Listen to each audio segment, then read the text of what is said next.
juga sebagian dari rakyat para budak dari Allah dan semua orang Israel yang lain menetap di kota-kota mereka. Puji Tuhan. Shalom Bapak Ibu. Shalom. Selamat pagi.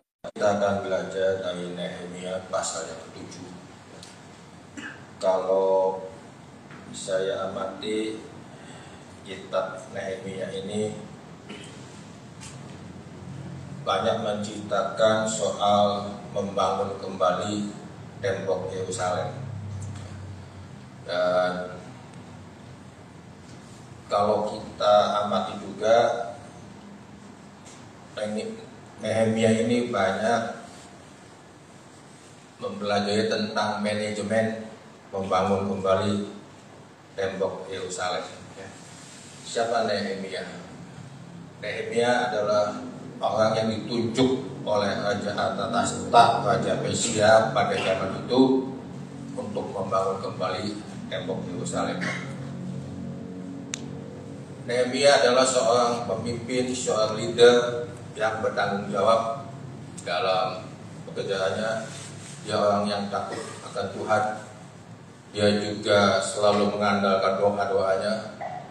Dia orang yang tegas, berani, dan dia tidak pernah menggunakan manfaat yang dia jabat untuk kepentingan pribadi. Tapi saya nggak akan bahas soal itu Bapak Ibu, ya itu waktunya nggak cukup. Ya. Saya tadi pagi waktu bangun jam 4 saya ketawa, ya, ketemu lagi dengan silsilah Bapak Ibu. Ya. Kita akan baca, ya, akan belajar dari ayatnya yang 70, 71 dan 72. Saya akan bacakan buat Bapak Ibu. Sebagian dari kepala kaum keluarga memberi sumbangan untuk pekerjaan itu. Sedang kepala daerah memberi sumbangan untuk pembendaan 1000 dirham emas, 52 pokok penyiraman, dan 530 helai kemeja imam. Pula beberapa kepala kaum keluarga memberi sumbangan untuk pembendaan pekerjaan itu 20.000 dirham emas dan 2.200 mina perak. Dan yang disumbangkan oleh orang-orang lain adalah 20.000 dirham emas, 2.000 mina perak, dan 67 helai kemeja imam. Puji Tuhan Bapak Ibu. Kalau kita pelajari dari kitab Nehemia, banyak hal yang bisa disampaikan Bapak Ibu. Selain silsilah, ya, bisa juga kita belajar dari attitude-nya Nehemia. Ya, bisa juga kita belajar dari ayat 1 ayat 2, ya, kenapa Hanani dan Hananya dipercaya. Ya. Tapi saya nggak bahas itu. Yang saya bahas adalah masalah persembahan buat Tuhan. Jadi intinya bahwa zaman dulu itu ternyata sudah banyak orang-orang yang belajar memberikan yang terbaik buat Tuhan. Ada banyak pemberian yang disampaikan untuk membangun tembok Yerusalem. Ada dari emas, dari perak, dan sebagainya. Kalau saya amati, ternyata zaman dulu itu sudah ada orang yang punya hati untuk memberikan yang terbaik buat Tuhan, Bapak Ibu. Ya, zaman dulu luar biasa sekali. Dan pertanyaannya pagi ini, apakah kita sudah memberikan yang terbaik buat Tuhan, Bapak Ibu? Saudara yang tahu jawabannya. Pemberian yang terbaik buat Tuhan nggak mesti gede, Bapak Ibu. Yang pasti setiap ada program, ada keperluan dana di gereja ini, yuk kita sama-sama meresponi. Kita sama-sama belajar memberikan yang terbaik buat Tuhan. Nggak perlu gede. Ya, saudara jangan suka membandingkan, wah itu orang kaya kok ngasihnya cuma 500.000, kok ngasihnya cuma 1 juta. Nggak perlu lihat itu. Yang penting saudara tulus, punya hati sama Tuhan. memberikan yang terbaik buat Tuhan, itu hubungannya dengan hati, Bapak. Saudara boleh kaya, boleh uangnya banyak, kalau tidak punya hati, tidak cinta sama Tuhan, nggak ada itu yang namanya memberi yang terbaik. Bahkan yang ada adalah omelan demi omelan, duit maning. Ya. Gereja tak duit baik. Saya bilang gitu, saya punya teman begitu, Bapak. Sekolah itu yang gereja tuh duit maning. Saya bilang, lu pindah di gereja mana juga akan ketemu yang namanya memberikan persembahan buat Tuhan. Ya.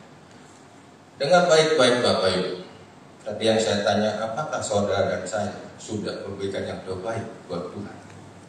Saudara yang tahu jawabannya dengan saya.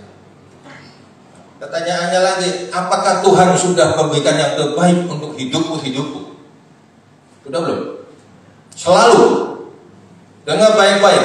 Tuhan selalu memberikan yang terbaik buat hidupku. Kalau sampai pagi ini saudara dan saya masih bisa bernapas, itu pemberian Tuhan yang terbaik buat kita semua. Amin. Kalau tokomu laku, tokomu diberkati, daganganmu diberkati, rumah tanggamu diberkati, pekerjaanmu diberkati, semua diberkati, itu pemberian Tuhan yang terbaik buat saudara dan saya. Apa balasan kita buat Tuhan? Hitung-hitungan. Banyak orang Kristen yang hitung-hitungan, Bapak Ibu. Mohon maaf. Jangan panas telinganya. Saya nggak bisa khotbah yang pelan-pelan, yang ditepuk-tepuk, nggak bisa.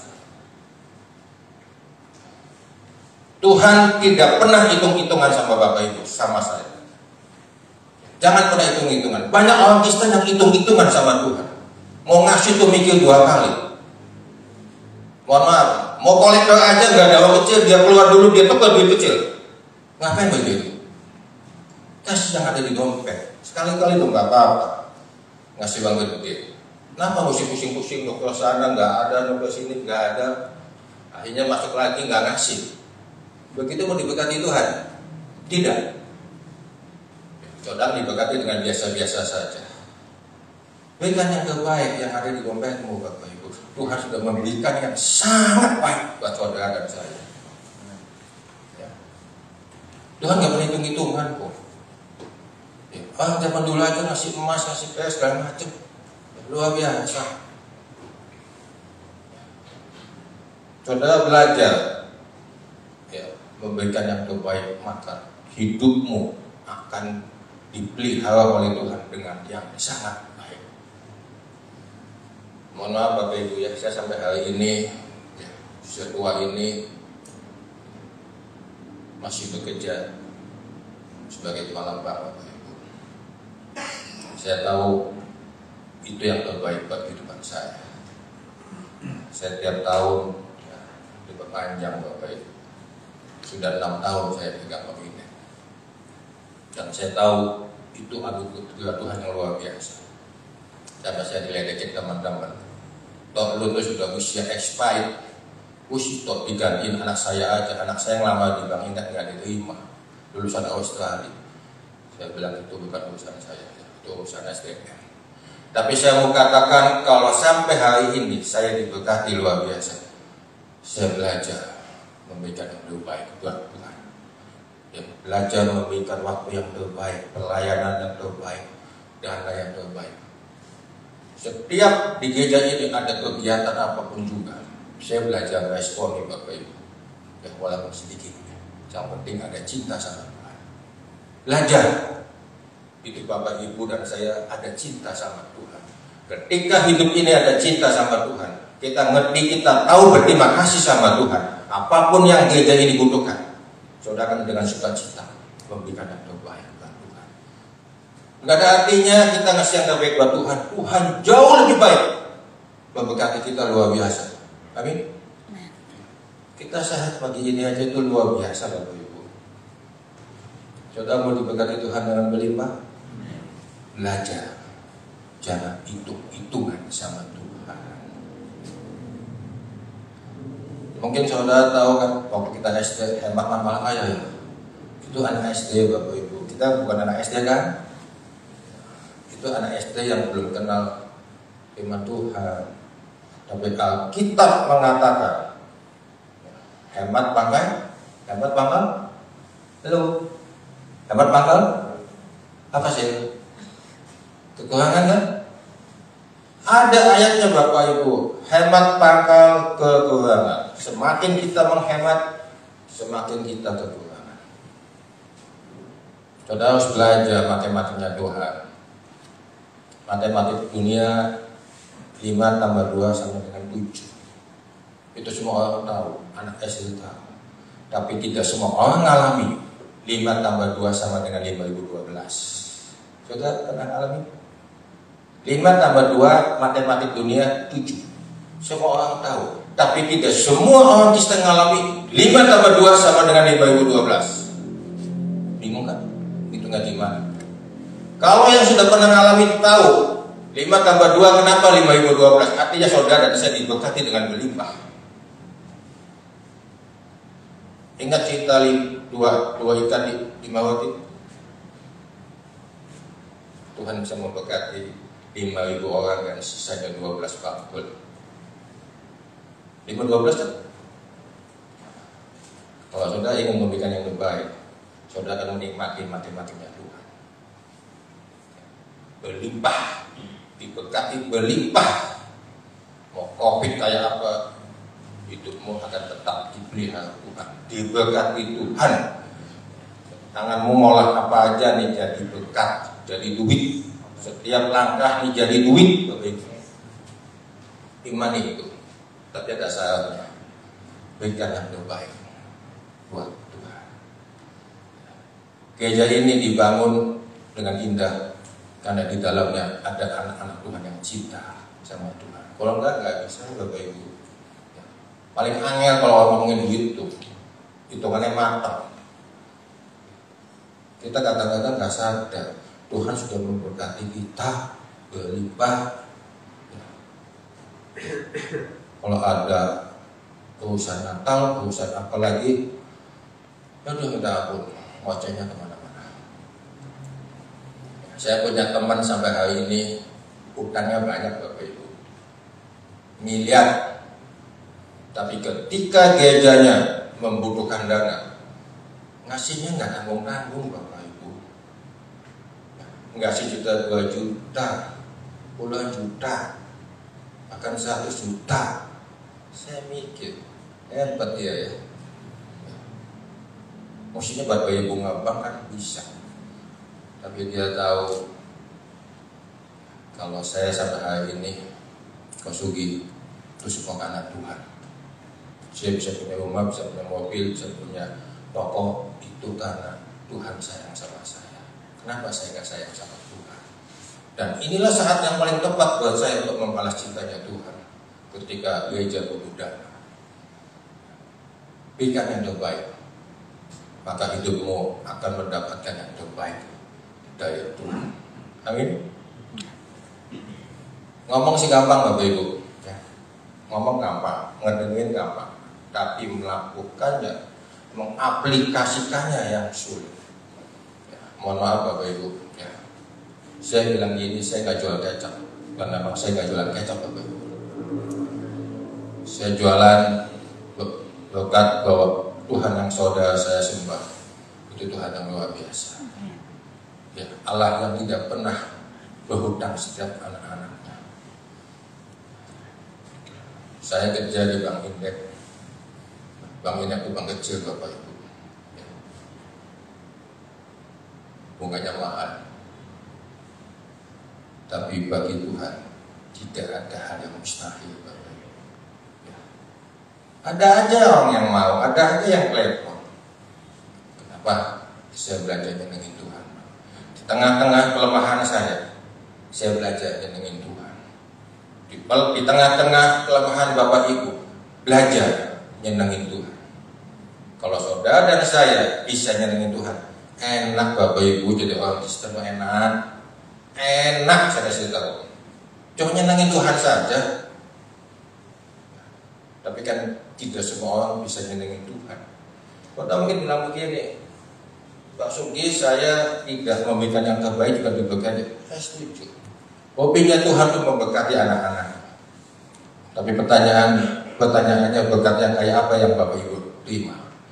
biasa-biasa saja atau luar biasa. Jadilah orang Kristen yang mendapatkan berkat Tuhan yang luar biasa, Bapak. Yang salah satu, memberikan yang terbaik buat Tuhan.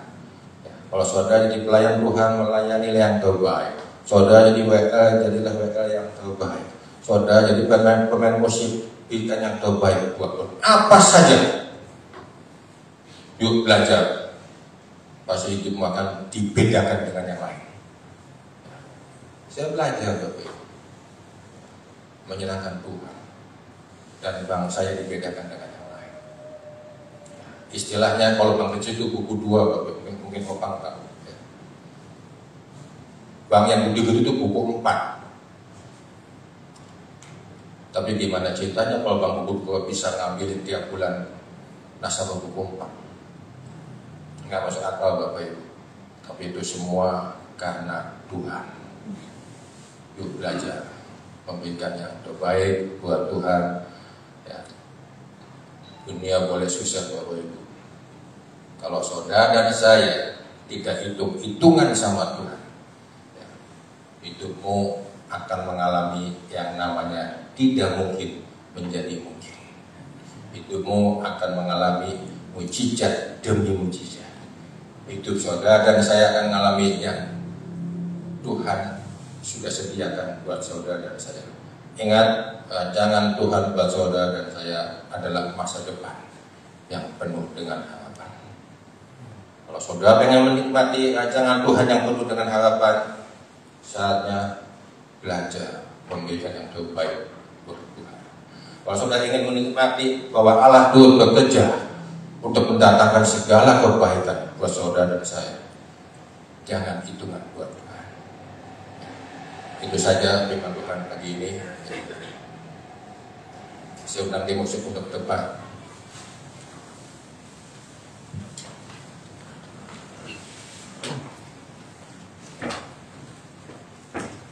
Mohon maaf saya tidak bisa sampai selesai karena saya bisa absen, Bapak Ibu.